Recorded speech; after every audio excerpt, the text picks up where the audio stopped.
മാർക്കോവിറ്റ്സ് portfolio theory നമ്മുടെ അടുത്തൊരു ടോപ്പിക്കാണ്. ക്യാപിറ്റൽ അസറ്റ് പ്രൈസിംഗ് മോഡൽ കഴിഞ്ഞു.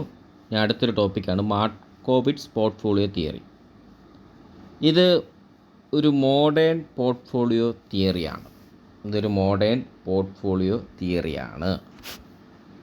1552 കാലഘട്ടത്തിൽ കൊണ്ടുവന്ന ഒരു മോഡേൺ പോർട്ട്ഫോളിയോ തിയറിയാണ്. ഇത് ഇൻട്രൊഡ്യൂസ് ചെയ്താണ്ട് ഈ മൊട്ട മനുഷ്യനാണ്, മൊട്ട എന്ന് പറയാൻ പറ്റുന്നത് നല്ലൊരു മനുഷ്യനാണ്, ഹാരി ആ പേരിനെ ഇഷ്ടപ്പെട്ട ഹാരി മാർക്കോവിറ്റ്സ്. അപ്പോൾ ആരാണ്? ഹാരി മാർക്കോവിറ്റ്സ് ആണ് ഇത് ഇൻട്രൊഡ്യൂസ് ചെയ്തത്. അപ്പോൾ മാർക്കോവിറ്റ്സ് പോർട്ട്ഫോളിയോ തിയറി എന്ന് പറഞ്ഞാൽ ഇതൊരു മോഡേൺ പോർട്ട്ഫോളിയോ തിയറിയാണ്. 1552 വന്നതാണ്. ഇത് ഇൻട്രൊഡ്യൂസ് ചെയ്തത് ആരാണ്? ഹാരി മാർക്കോവിറ്റ്സ് ആണ്. ആരാണ്? ഹാരി മാർക്കോവിറ്റ്സ് ആണ്. അദ്ദേഹം എന്തുവാണ് പറയുന്നത് വെച്ചാൽ, ഒരു ഇൻവെസ്റ്ററിന് എങ്ങനെ റിട്ടേൺ കൂട്ടാം ഒരു ഗിവൻ ലെവൽ ഓഫ് റിസ്കിലൂടെ. ഒരു ഇൻവെസ്റ്ററിന് എങ്ങനെ റിട്ടേൺ കൂട്ടാം ഒരു ഗിവൻ ലെവൽ ഓഫ് റിസ്കിലൂടെ. എങ്ങനെയാണെന്നറിയോ? ഡൈവേഴ്സിഫിക്കേഷൻ്റെ സഹായത്തോടെ. എന്തിൻ്റെ സഹായത്തോടെയാണ്? ഡൈവേഴ്സിഫിക്കേഷൻ എന്ന് പറയുമ്പോൾ ഒരു സെക്യൂരിറ്റി മാത്രം നിക്ഷേപിക്കാതെ കുറേ അധികം ഇങ്ങനെ സെക്യൂരിറ്റീസിലോട്ട് നിക്ഷേപിക്കുന്നതിനാണ് ഡൈവേഴ്സിഫിക്കേഷൻ എന്ന് പറയുന്നത്. അപ്പോൾ ഇത്രയേ ഉള്ളൂ ഇതിൻ്റെ ഒരു മീനിങ് ആയിട്ട് പറയാം. അപ്പോൾ ഇതൊരു മോഡേൺ പോർട്ട്ഫോളിയോ തിയറിയാണ്. 1552 കൊണ്ടുവന്നതാണ്. ഹാരി മാർക്കോവിറ്റ്സ് ആണ് കൊണ്ടുവന്നത്. ഇതെന്തും എക്സ്പ്ലെയിൻ ചെയ്യുന്നത്, explain how investor can construct an investment portfolio. എങ്ങനെ ഒരു ഇൻവെസ്റ്ററിന് കൺസ്ട്രക്റ്റ് ചെയ്യാം ഒരു പോർട്ട്ഫോളിയോ. ഈ theory, Markowitz portfolio theory explain ചെയ്യുന്നത് എന്തുവാണ്? How investor can construct an investment portfolio. എങ്ങനെ ഒരു ഇൻവെസ്റ്റ്മെൻറ്റ് പോർട്ട്ഫോളിയോ കൺസ്ട്രക്റ്റ് ചെയ്യുക. എങ്ങനത്തെ ഇൻവെസ്റ്റ്മെൻറ്റ് പോർട്ട്ഫോളിയോ എന്നറിയോ? That gives the best possible return for a given level of risk. Best possible return കിട്ടുകയും ഒരു given level of റിസ്കിലൂടെ ബെസ്റ്റ് പോസിബിൾ റിട്ടേൺ കിട്ടുന്ന. അപ്പോൾ ഇവിടെ എക്സ്പ്ലെയിൻ ചെയ്യുന്നത് എന്തുവാണ്? ഒരു ഇൻവെസ്റ്ററിനെ എങ്ങനെ കൺസ്ട്രക്റ്റ് ചെയ്യാം. Explain how investor can construct ഒരു ഇൻവെസ്റ്റ്മെൻറ്റ് പോർട്ട്ഫോളിയോ. എങ്ങനത്തെ ഇൻവെസ്റ്റ്മെൻറ്റ് പോർട്ട്ഫോളിയോയാണ്? That gives best possible return for a given level of risk. എങ്ങനെ അത് സാധിച്ചെടുക്കുന്നത് അറിയാം? Through diversification. ഇത്രയാണ് ഇതിൻ്റെ മീനിങ്. ഒന്ന് വായിച്ച് നോക്കിയേ. ഇനി ഇതിൻ്റെ അസംഷൻസ് ആണ് പറയാൻ പോകുന്നത്. ഈ ഒരു തിയറിയുടെ അസംഷൻസ്. ഇൻവെസ്റ്റേഴ്സ് റാഷണലാണ്. ഇൻവെസ്റ്റ്മെൻറ്റ് ഡിസിഷൻസ് എടുക്കുന്നത് എന്തിൻ്റെ അടിസ്ഥാനത്തിലാണ്? എക്സ്പെക്റ്റഡ് റിട്ടേണിൻ്റെയും റിസ്കിൻ്റെ അടിസ്ഥാനത്തിലാണ്. ഇൻവെസ്റ്റ്മെൻറ്റ് ഡിസിഷൻസ് എടുക്കുന്നത് എന്തിൻ്റെ അടിസ്ഥാനത്തിലാണ്? എക്സ്പെക്റ്റഡ് റിട്ടേണിൻ്റെ റിസ്കിൻ്റെ അടിസ്ഥാനത്തിലാണ്. ഇൻവെസ്റ്റർ ടൈം പീരീഡ് മാത്രമേ കൺസിഡർ ചെയ്യുന്നുള്ളൂ. പിന്നെ കിട്ടുന്ന റിട്ടേൺസ് എല്ലാം നോർമലി ഡിസ്ട്രിബ്യൂട്ട് ചെയ്യുന്നുണ്ട്. ഇവിടെ ഒരു ട്രാൻസാക്ഷൻ കോസ്റ്റുമില്ല, ടാക്സുമില്ല. അപ്പോൾ മാർക്കോവിറ്റ്സ് പോർട്ട്ഫോളിയോ തിയറിയുടെ അസംഷൻസ് എന്ന് പറയുമ്പോൾ ഒന്നുമില്ല. ഇൻവെസ്റ്റേഴ്സ് റാഷണലാണ്. ഇൻവെസ്റ്റ്മെൻറ്റ് ഡിസിഷൻ എന്തിൻ്റെ അടിസ്ഥാനത്തിലാണ്? എക്സ്പെക്റ്റഡ് റിട്ടേണിൻ്റെയും റിസ്കിൻ്റെയും അടിസ്ഥാനത്തിലാണ്. ഇൻവെസ്റ്റേഴ്സ് എന്ത് മാത്രമേ കൺസിഡർ ചെയ്യുന്നുള്ളൂ?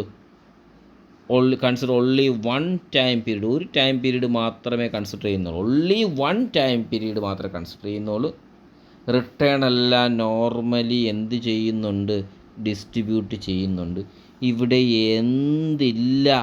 ട്രാൻസാക്ഷൻ കോസ്റ്റുമില്ല, ടാക്സുമില്ല. ഒന്ന് വായിച്ച് നോക്കിയിട്ട് തുടർന്ന് വീഡിയോ കാണാവുള്ളൂ.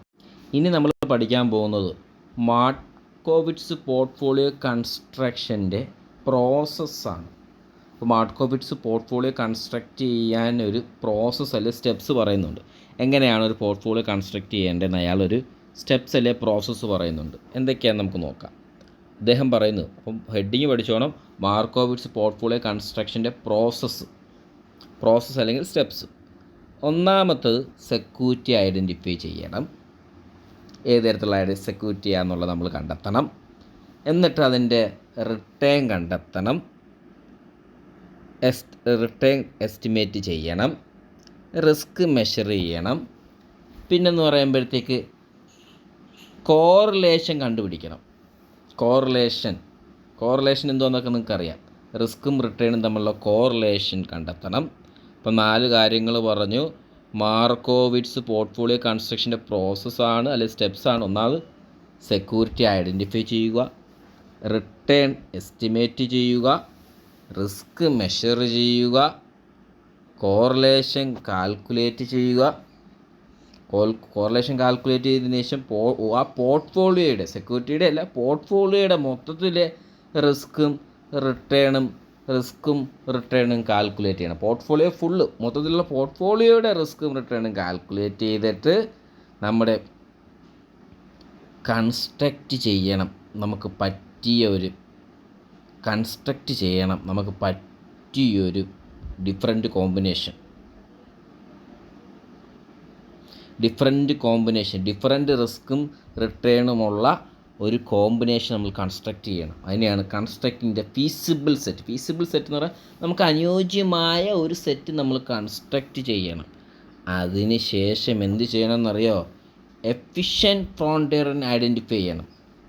എഫിഷ്യൻറ്റ് ഫ്രോണ്ടിയർ എന്ന് പറയുമ്പോൾ മാക്സിമം റിട്ടേണും കിട്ടുന്ന ഒരു പോർട്ട്ഫോളിയോ കണ്ടെത്തണം. ഇതിനെയാണ് എഫിഷ്യൻറ്റ് പോർട്ട്ഫോളിയോ എന്ന് പറയുന്നത്. എഫിഷ്യൻറ്റ് പോർട്ട്ഫോളിയോ എന്ന് പറയുമ്പോൾ ഒന്നെങ്കിൽ മാക്സിമം റിട്ടേൺ കിട്ടുന്ന ഒരു പോർട്ട്ഫോളിയോ, അല്ലെങ്കിൽ മിനിമം റിസ്ക്കും മിനിമം റിട്ടേൺ കിട്ടുന്ന ഒരു പോർട്ട്ഫോളിയോ. ഇത് രണ്ടിലേതെങ്കിലും ഒരെണ്ണം നമ്മൾ സെലക്ട് ചെയ്യണം. ഇതിനെയാണ് ഐഡൻറ്റിഫിക്കേഷൻ ഓഫ് എഫിഷ്യൻറ്റ് ഫ്രോണ്ടിയർ എന്ന് പറയുന്നത്. ഏറ്റവും അവസാനം നമുക്ക് പറ്റിയ അടിപൊളി ഒരു പോർട്ട്ഫോളിയോ അങ്ങ് സെലക്ട് ചെയ്യുക. Selection of the optimal portfolio. അപ്പോൾ 8 പോയിൻ്റ് പറഞ്ഞ് എന്തൊക്കെയാണെന്ന് നോക്കിയേ. മാർക്കോവിറ്റ്സ് പോർട്ട്ഫോളിയോ കൺസ്ട്രക്ഷൻ്റെ പ്രോസസ്സാണ്. എന്തൊക്കെ പറഞ്ഞു? ആദ്യം സെക്യൂരിറ്റി കണ്ടെത്തിയിട്ട് ആ സെക്യൂരിറ്റിയുടെ റിട്ടേൺ എസ്റ്റിമേറ്റ് ചെയ്യണം, അതിൻ്റെ റിസ്ക് എസ്റ്റിമേറ്റ് ചെയ്യണം, മെഷർ ചെയ്യണം, അതിൻ്റെ കോറിലേഷൻ കണ്ടെത്തണം. അതിനുശേഷം പോർട്ട്ഫോളിയോയുടെ റിസ്ക്കും റിട്ടേണും കാൽക്കുലേറ്റ് ചെയ്യണം. എന്നിട്ടൊരു ഫീസിബിൾ സെറ്റ് കൺസ്ട്രക്റ്റ് ചെയ്യണം. എന്നിട്ട് എഫിഷ്യൻറ്റ് ഫ്രോണ്ടിയർ ഐഡൻറ്റിഫൈ ചെയ്തതിന് ശേഷം അടിപൊളി ഒരു ഒപ്റ്റിമൽ പോർട്ട്ഫോളിയോ അങ്ങോട്ട് സെലക്ഷൻ നടത്തണം. ഒന്ന് വായിച്ച് നോക്കിയേ.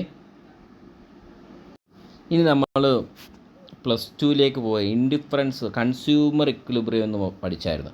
കൺസ്യൂമർ ഇക്വിലിബ്രിയം എന്ന് പറയുന്ന സംഗതി നമ്മൾ +2 പഠിച്ചായിരുന്നു എക്കണോമിക്സിനകത്ത്. കൺസ്യൂമർ ഇക്വിലിബ്രിയം എന്ന് പറയുമ്പം different combination of indifference curve, അത് ബഡ്ജറ്റ് ലൈനെ ടാൻജൻറ്റ് ചെയ്യുന്നു. അപ്പോൾ പല കോമ്പിനേഷനിൽ ഇൻഡിഫറൻസ് കർവ് എന്ന് പറയുമ്പോൾ നമുക്ക് വാങ്ങിക്കാൻ പറ്റുന്ന പല സാധനങ്ങളാണ്. Indifference curve 2, indifference curve 1, 2, 3. ഈ ഇൻഡിഫറൻസ് കർവ് എന്ന് പറയുമ്പോൾ ഈ നമ്മുടെ കയ്യിലുള്ള പൈസയ്ക്ക് നമുക്ക് വാങ്ങിക്കാൻ പറ്റുന്ന സാധനങ്ങളാണ്. ഈ മൂന്നും ഒരേ കൂട്ട് സാറ്റിസ്ഫാക്ഷൻ നൽകുന്നത്. ഇങ്ങനെ പോകുന്ന ബഡ്ജറ്റ് ലൈൻ എന്ന് പറയും. ഈ ബഡ്ജറ്റ് ലൈൻ എന്ന് പറയുന്നത് നമ്മുടെ കയ്യിലുള്ള പൈസയാണ്. ഇത് തമ്മിൽ കൂട്ടിമുട്ടുന്ന സ്ഥലത്തെയാണ് കൺസ്യൂമർ ഇക്വിലിബ്രിയം എന്ന് പറയുമ്പോൾ കൺസ്യൂമറിന് ഏറ്റവും കൂടുതൽ സാറ്റിസ്ഫാക്ഷൻ കിട്ടുന്നത്. ഇതിൻ്റെ അടിസ്ഥാനത്തിലുള്ളൊരു സാധനമാണ് നമ്മൾ പഠിക്കാൻ പോകുന്നത്. അപ്പോൾ കൺസ്യൂമർ ഇക്വിലിബ്രിയം എന്ന് പറയുമ്പോൾ കുറേ അധികം ഇൻഡിഫറൻസ് കർവുകളുണ്ട്. ഈ ഇൻഡിഫറൻസ് കർവ് എന്ന് പറഞ്ഞാൽ നമുക്ക് ചോയ്സ് ചെയ്യാൻ പറ്റും, നമുക്ക് വാങ്ങിക്കാൻ പറ്റുന്ന സാധനങ്ങളാണ്. Indifference curve 1, 2, 3. ഈ ഓരോ ഇൻഡിഫറൻസ് കർവ് എന്ന് പറയുമ്പം നമുക്ക് വാങ്ങിക്കാം കോമ്പിനേഷൻ ഓഫ് 2 ഗുഡ്സുകളാണ്. ഈ 2 ഗുഡും നമുക്ക് സെയിം സാറ്റിസ്ഫാക്ഷൻ ആയിരിക്കും നൽകുന്നത്. അപ്പോൾ ഈ ഏത് ഇൻഡിഫറൻസ് കർവിലാണ് നമ്മുടെ വരുമാനം മുട്ടുന്നത്, വരുമാനത്തിനാണ് ബഡ്ജറ്റ് ലൈൻ എന്ന് പറയുന്നത്, മുട്ടുന്നതിനെയാണ് കൺസ്യൂമർ ഇക്വിലിബ്രിയം എന്ന് പറയുമ്പോൾ നമ്മുടെ കയ്യിലുള്ള പൈസയ്ക്ക് നല്ല എങ്ങനെ കാര്യക്ഷമമായിട്ട് സാധനങ്ങൾ വാങ്ങിക്കാം. ഇതിനെയാണ് കൺസ്യൂമർ ഇക്വിലിബ്രിയം എന്ന് പറയുന്നത്. ഇവിടെ നമ്മൾ പഠിക്കുന്ന അതേ കൂട്ടൊരു സാധനമാണ് മാർക്കോവിറ്റ്സിൻ്റെ portfolio selection using utility curve. Markowitz portfolio select ചെയ്യാൻ വേറൊരു പരിപാടിയും കൂടെ പറയുന്നുണ്ട്. യൂട്ടിലിറ്റി കർവ് ഉപയോഗിച്ചുകൊണ്ട് പോർട്ട്ഫോളിയോ സെലക്ട് ചെയ്യാൻ മാർക്കോവിറ്റ്സ് പറയുന്നുണ്ട്. Markowitz portfolio selection using utility curve എന്ന് പറയുന്നത് ഇൻഡിഫറൻസ് കർവാണ്. ഓക്കെ, അപ്പോൾ മാർക്കോവിറ്റ്സ് ഇങ്ങനൊരു സാധനം പറഞ്ഞിട്ടുണ്ട്. മാർക്കോവിറ്റ്സ് പോർട്ട്ഫോളിയോ സെലക്ഷൻ യൂസിങ് എന്തുവാണ്? യൂട്ടിലിറ്റി കർവ് അല്ലെങ്കിൽ ഇൻഡിഫറൻസ് കർവ്. അപ്പോൾ അവിടെ ആദ്യത്തെ പരിപാടി എന്ന് പറയുമ്പം എഫിഷ്യൻറ്റ് ഫ്രോണ്ടിയർ ആണ്. എഫിഷ്യൻറ്റ് ഫ്രോണ്ടിയർ എന്ന് പറയുമ്പോൾ all portfolio that give maximum return for a given risk. നമ്മൾ നേരത്തെ പറഞ്ഞത് കുറേ അധികം പോർട്ട്ഫോളിയോ ആണ്. എഫിഷ്യൻറ്റ് ഫ്രോണ്ടിയർ എന്ന് പറയുമ്പോൾ ഇവിടെ കുറേ അധികം പോർട്ട്ഫോളിയോ ഉണ്ട്. 1, 2, 3 ഇങ്ങനെ പോകും. അപ്പോൾ ഇത് പോയിരിക്കുന്ന പോർട്ട്ഫോളിയോ എല്ലാം മാക്സിമം റിട്ടേൺ കിട്ടുന്നതാണ് ഒരു ഗിവൻ റിസ്കിൽ. ഇതിനാണ് എഫിഷ്യൻറ്റ് ഫ്രോണ്ടിയർ എന്ന് പറയുന്നത്. ഇതൊരു ഗ്രാഫാണ് കണ്ടോ. ഈ പോയിരിക്കുന്ന എല്ലാം ഓരോ ഈ പോയിരിക്കും 1, 2, 3 ഇതുണ്ട്, ഇതെല്ലാം എന്തുവാണ്? പോർട്ട്ഫോളിയോസാണ്. ഈ പോർട്ട്ഫോളിയോയുടെ എല്ലാം പ്രത്യേകത എന്ന് പറഞ്ഞാൽ ഇത് മാക്സിമം റിട്ടേൺ നമുക്ക് കിട്ടുന്നു ഒരു ഗിവൻ റിസ്കിന്. അപ്പോൾ ഒന്നാം സ്റ്റെപ്പ് എഫിഷ്യൻറ്റ് ഫ്രോണ്ടിയർ ആണ്. Shows all the portfolio that gives maximum return for a given risk.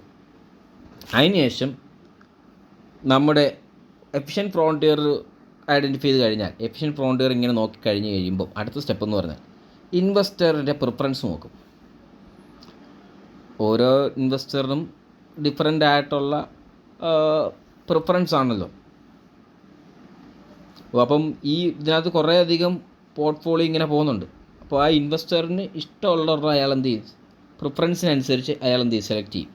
Different investors have different risk tolerance. ഓരോ ഇൻവെസ്റ്റേഴ്സിന് ഡിഫറെൻ്റ് ആയിട്ടുള്ള റിസ്ക് ടോളറൻസ് ആണ്. അപ്പോൾ ഇതിൽ നിന്ന് അദ്ദേഹത്തിൻ്റെ പ്രിഫറൻസ് അനുസരിച്ച് പറഞ്ഞാൽ അദ്ദേഹം നോക്കി വെക്കും. അതിനുശേഷം യൂട്ടിലിറ്റി അല്ലെങ്കിൽ ഇൻഡിഫറൻസ് കർവ്. യൂട്ടിലിറ്റി അല്ലെങ്കിൽ indifference curve. Utility and indifference curve എന്ന് പറയുമ്പോൾ ഈ പോയിരിക്കുന്നതാണ് ഇൻഡിഫറൻസ് കർവ്. ഇങ്ങനെ പോകുന്ന ഓരോ കോമ്പിനേഷൻ ഉണ്ടല്ലോ, ഇതാണ് ഇൻഡിഫറൻസ് കർവ്. അതാണ് ഈ മേളിൽ കാണിക്കുന്നത്. ഈ മുകളിലോട്ട് പോകും തോറും ഹയർ റിട്ടേൺ ആണ്. അപ്വേഡ് ആണെങ്കിൽ ഹയർ റിട്ടേൺ ആണ്, ഡൗൺവേഡ് ആണ് റിട്ടേൺ കുറവാണ്. അപ്പോൾ നമുക്ക് വേണ്ട യൂട്ടിലിറ്റി